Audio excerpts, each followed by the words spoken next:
let's bring John into the conversation. We'll get into the Eagles and the Vikings and a lot of these games, John. But I want to get into some NFL news and notes. We got a lot of injuries, by the way. Looks like LaShawn McCoy might not play. You know, this job gets in the way of everything. I try to go to the waiver wire in my fantasy league, and all these people who are unemployed keep getting all these guys in front of me.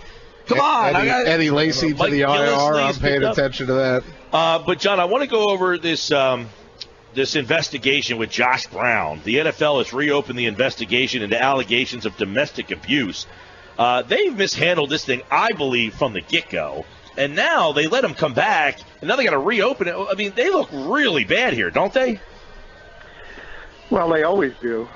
But, you know, I don't often defend the NFL, but these types of instances I do, only because if you think about, you know, the legal aspect of it, and they're not able to do it, prosecutors and people of that nature. And we've seen the NFL over the years, and we constantly talk about whatever it is, the officiating or maybe putting Sam Bradford's head on Teddy Bridgewater's body, although that's Fox.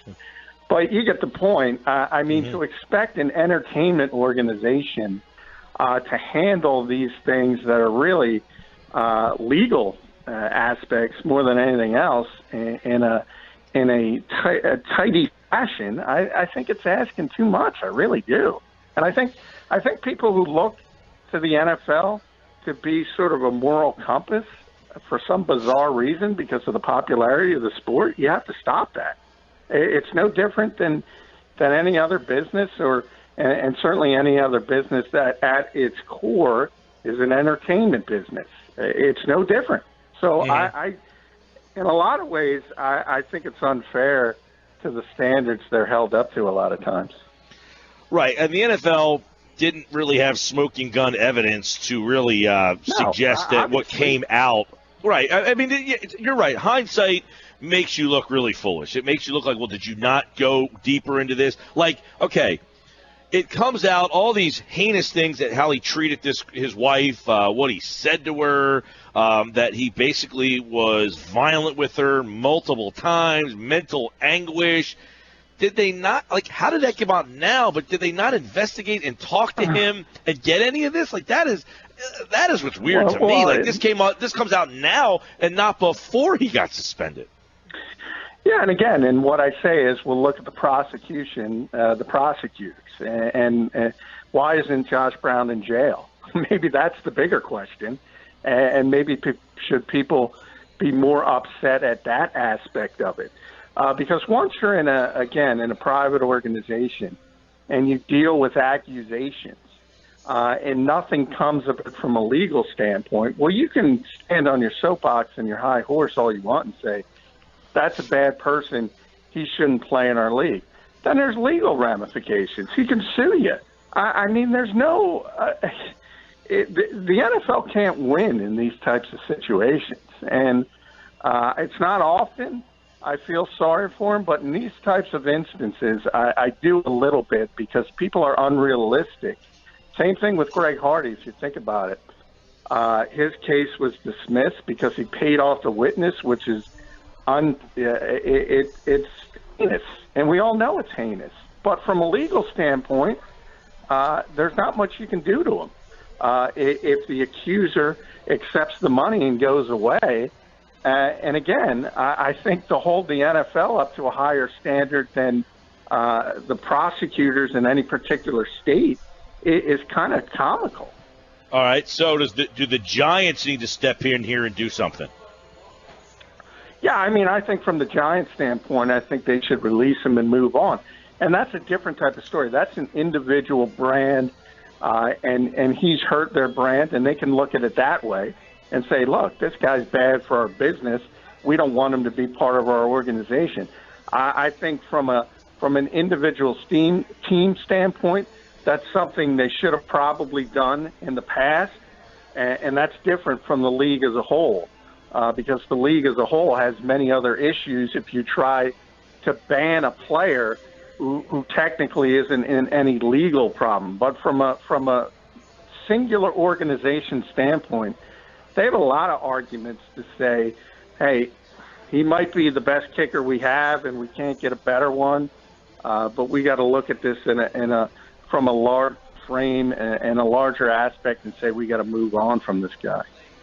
John McMullen with us on 97.3 ESPN. John, another day, another guy bashing Chip Kelly. I guess Jason LaCanfora has a report that this one's great. An NFL executive summed up why Chip Kelly should probably consider a move back to college football. Quote, he just keeps running the same bleep and isn't fooling anybody, the NFL executive said. Do you think they could bring him back to Oregon? Well, I mean, I think he's a good college coach, and I think that's where he's belonged. But, yeah, that's not the first person to say that. We've heard it from players. Evan Mathis called it the most vanilla offense he's ever seen. And guys will say things off the record that they won't say on the record. A lot of people know Chip Kelly's in over his head. And I know people don't want to – it's just reality. It's not piling on. You see what's going on in San Francisco. And you add when you have bad quarterbacks to the equation, and the guy doesn't adapt. And that's the definition of NFL football. It's adapting because everybody's going to make adjustments to you. And if you just stand still, you're going to get lapped time and time again. And that's what happened to Chip Kelly here. It's what's going on in San Francisco. He hasn't changed his offense one iota. It's almost to the point of ridiculousness. There's no doubt that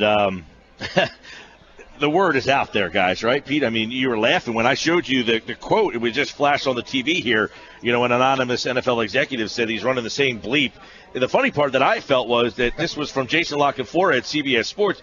They didn't even use they used the actual expletive. Like, they wrote that in the story, and I was cracking up laughing like, wow, this is pretty interesting that the guy said they actually took it and didn't have enough ASCII characters is what you're saying. There weren't enough asterisks up there. It was very clear what the bleep was. Well, but the fact is, it just sounds like it's almost comical. What a steep decline for this guy, right? I mean, this went from the night we all remember on Monday Night Football against the Redskins to going to the playoffs to, in Chip we trust. This guy can do anything he wants. We're from Philadelphia. We fight. Yeah, we're from Philadelphia. We fight. This guy was walking on cloud nine. I mean, what a just unbelievable decline for this guy. Yeah, I mean, it was smoke and mirrors is what it was. And I've always compared it since early when he was still having success. I've always compared it to sort of playing Navy at the college level. And if you go to big-time college teams that play Navy, they hate it. They hate playing them because they run that triple option, and you don't see that in other places. And if you're a coach of a big-time college, you can't really practice for Navy more than a week. You can't justify it because other teams don't use it. So you can't waste your time. So for that particular week, you look awful defensively, and most teams do. Now, some teams have so much talent, they overcome it, and most usually do against Navy, but you look awful. And that's what happened with Chip Kelly when he brought this offense into the NFL. As an NFL team, you couldn't justify preparing for it constantly because nobody else ran it.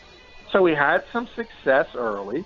And then the coaches in this league figured some things out and made adjustments, and he's never done anything in return to those particular adjustments, and that's where you are. And if he doesn't, and it's obvious he's never going to, I've often said as much credit as I've given Howie Roseman for this offseason into this season and all the maneuvers he's done in his second chance, never forget that Howie Roseman and Jeffrey Lurie were fooled by Chip Kelly and thought this guy was an offensive genius. And more so, the people in San Francisco, Jed York and Trent Baalke, after they saw what went on here, for them to hire him, astonishing. I agree. I mean, the worst. Jimmy Kempski says he's the worst head coach in football. I second that motion. By a wide margin. By a wide margin. Look, I was not So moved. Kelly was not my first choice when they hired him. I will admit that he was intriguing when they hired him. And here's where I kind of lost it a little bit. When he never got the quarterback that he wanted. You know, when he couldn't get that quarterback, it was, this offense kind of looks pedestrian. I thought when he had Vic, he had something going. The problem was Vic couldn't stay healthy, which got him trapped into going to Foles, and then Foles ends up lighting it up, so he really couldn't go away from Foles until Foles fell on his face, and the inability to ever get that guy to play quarterback for him in this league with any talent around him, I think is really the downfall. But what an unbelievable story for this guy. Well, I will say this. I think things would have been better if he got Marcus Mariota for longer, but I still think you end up in the same place because the offense is ridiculously simple by NFL standards. So it might have went a little bit longer. It might have been a little bit better, but you would have ended up in the right place. A guy who makes no adjustments, and people would have figured it out. So I don't necessarily agree with that because you got a head coach who's just not who's going to run the same thing. And I always joke with S8 on this play card, he's going to run the same 10 plays each and every week. And now we're in his fourth year as a professional coach. Now, if you run the same 10 to 12 plays every week in the NFL, you're going to get embarrassed at some point. And that's what's happening to Chip Kelly. Let me tell you, John, the look on his face he had here last year is only compounded double now to this look of, I need to get out of here, man. Like, I don't belong here. I have no answers. That look is repeated not week after week, almost hour after hour, minute after minute. You know, I mean, it is unbelievable, that whole thing. And let me say this, guys. During the offseason, when Doug got hired, and I had a lot of arguments with fellow reporters at the NovaCare complex. I don't know that to be your style. Doug is not as good on his feet and in press conferences as Chip. Chip's a very witty person, and he's going to have quips at the ready. And, you know, a lot of people painted Doug as a dullard early when the Eagles hired him. And you remember the whole fiasco with the communication equipment and the extra channel, things like that. And the portrayal of Doug as this a guy who wasn't that bright. And I'm like, this guy's got a 300-page playbook against a guy who's running 10 plays, and you think the other guy's a genius. I never understood it, and it's not surprising to me where we've ended up. All right, let's dive into this game a little bit more here. Minnesota's coming to town. First off, can you, John, who correct me if I'm wrong, you used to be on the Viking beat, correct? That is correct. Many, many years ago. So John used to cover the Vikings. What is the origin of the, Skull? Skull is just sort of an old Norwegian, basically when you drink and say salute, gotcha. That type of thing. I find that interesting. And that then is the horn, Bob. Yeah, that is their emoji for Twitter. Yeah. If you type in hashtag SKOL, you will get the Viking logo. Okay, that's not very important to our conversation here, but I thought it was interesting to throw in there. So, Jim Schwartz today was kind of very brutally honest about his team, if you will. I thought there was a lot of interesting points, way more interesting points with him than with Frank Reich, which normally is the case because he really runs the defense. I don't know how much Reich runs the offense. That being said, here's what kind of stood out to me. One, he made a reference that I thought kind of got swept under the rug that Connor Barwin might be getting his snaps reduced because they feel like he could be more effective in more, limited time. Did you catch on to that? Oh, yeah, he said that, and we talked to Connor in the locker room about it, and he was actually understanding of it. Didn't like it, said he'd like to play every play. I think people are, and I mentioned earlier in the week, and I mentioned as bad as Vichai was on the offensive side of the ball against Washington, Barwin was every bit as bad on the defensive side. Now, I'm not as concerned about that because I think part of it had to do with he's playing against Trent Williams. He's a really good player. And as I always say, sometimes you got to tip your cap to the other team, and he got dominated by a better player. That's not going to happen this week. The Vikings have a left tackle, T.J. Clemmings, very young player. He's very athletic, but he's got a lot of technical issues, makes a lot of mistakes. I think Connor will be fine, but I think Jim is sort of realizing Connor Barwin has basically been a 3-4 outside linebacker. And to take the wear and tear that a 4-3 defensive end has to take in this league, especially when you're trying to hold up on the edge and run support, a guy like that's going to start to wear down. And when you have Vinny Curry as the third man in your rotation who's not playing enough, it's just common sense. You got to raise Curry's reps. You got to lower Barwin's and hope you get more production from both. He also mentioned that one way they might, fill in for the loss of Logan, if Logan in fact can't play, is they might use Fletcher Cox more. Like that, they're going to have to say, Fletcher, you're going to have to stay out there more, which I think maybe should happen anyway, right? I mean, should Fletcher be getting more snaps? Yeah, I mean, it's the same thing. I mean, Jim believes in rotation. If Benny's there, you have the rotation in place. To me, that's an indication they don't have a lot of confidence in Destiny Bayo, nor should they. The rookie would have to move up and get a lot more snaps. So without Benny, you're basically going to have Fletcher and Beau Allen take the majority of snaps inside out of necessity, and Bayo will come in and spell him, maybe play 8 or 9 snaps, something like that. But they just don't feel comfortable enough with him at this point in his development to say he can get major snaps. So I don't think it's going to be a thing that continues when Benny's back. I think they'll go more of the 3-man rotation. In fact, if anything, Beau Allen has proven he might deserve a few more. So when Benny gets healthy, you might even see a snap or 2 less for Fletcher to keep him healthy and with explosion for late in the season. John McMullen's with us. He was asked what happened on the defense, run defense. He said a lot of bad things. He said, if I was Minnesota and watched our game tape, I'd run out of 65 times. I don't care if I only average 1 yard a rush.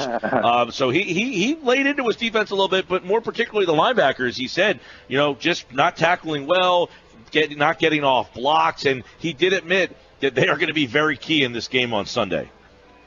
Well, I think part of that, Jim likes the hyperbole occasionally, and I think part of that is hope, because he hopes the Vikings run the football a lot because they can't. And then part of it is that the Eagles were really, really bad against the Redskins. So it was a little bit of both. But the one thing about Norv Turner and what Jim animated, even though the Vikings haven't been able to run the football, they really never give up on it. Because he just believes Norv Turner, I'm talking about, believes it opens other things as far as play action and trying to get the football down the field. And so far that's worked out for him because even though they haven't been able to run, they have been able to get a lot of deep shots down the field, and that's where Sam Bradford's accuracy comes into it, and he's been tremendously accurate this season. Well, John, Mike talked about how Jim Schwartz may have the colorful anecdotes, but this is the day that you speak to the offensive coordinator as well, Frank Reich, and we talked with Casey Joyner about it. We've talked with you about it in the studio. It seems like we're a broken record when we bring up the tight ends and why they're not getting targeted. What did Frank Reich have to say specifically about Zach Ertz and the tight end game? Well, he's trying to protect Carson. I think, the Eagles, I think, only completed 11 passes against the Redskins, so nobody was touching the ball a lot. And the theory on this team, and it's not a theory, it's Zach Ertz is the best receiver on this team because the wide receivers have their issues. We all know that. And you would like to get them the football more. And the progressions haven't been there where Zach's gotten it, but you also have to realize that Zach dropped a potential touchdown. So when he did get a chance to make an impact on that game, he dropped the football. But there's no doubt they want to get him the football more, and they expect him to get him the football more. A lot of that has to do just with how a particular Sunday goes, and Frank kind of talked about that. He doesn't look at targets in a micro sense, but more over 3 or 4 weeks. And then if a trend starts developing, he might address it. But I think everybody knows, because the Eagles had such difficulty in pass protection, nobody outside Jordan Matthews early in the game was getting a lot of targets. Yeah, and then that brings up Carson Wentz and his decision-making. What did Frank Reich offer on Carson Wentz's performance the last 2 weeks and playing from behind in a close game in the final minutes? Yeah, I mean, I understand. You know, it's so interesting. We always talk about it because the Eagles have the largest media contingent in the NFL. It's bigger than the New York teams, bigger than the Chicago. It's bigger than the Chicago Bears. There's so many people that cover this team, and everything is put under a microscope. I think people have been too harsh on Carson Wentz as a rookie quarterback. The throw late against Detroit, hey, that was worth taking a shot. And then taking the 2 sacks. That's not good. And a lot of that was on Carson Wentz, and I asked Frank about that today. I said, how much is on the quarterback to make sure, especially on a game day where you've been playing the entire game. You know the pass protection isn't there. So as a quarterback, you have to take that onto your shoulders. That's one thing Sam Bradford has done tremendously well in Minnesota, because they've had their offensive line issues. You got to get the football out of your hand. And Carson's a young guy, and he's still learning that. And I think everybody realizes that. But that doesn't mean he's not doing a good job. Nope, and this is a tough week for him. The coverage sacks, the Vikings calls a lot of them. We'll talk more about it tomorrow. John has 5 on the Vikings right now at 97.3ESPN.com. He also has his pick for the game right there. He'll be on tomorrow with his on-air pick as well. Sports Bash 97.3 ESPN, 97.3ESPN.com. Eagles Insider John McMullen at JF McMullen. Follow him on Twitter. Thanks, John. Hey, thanks, guys.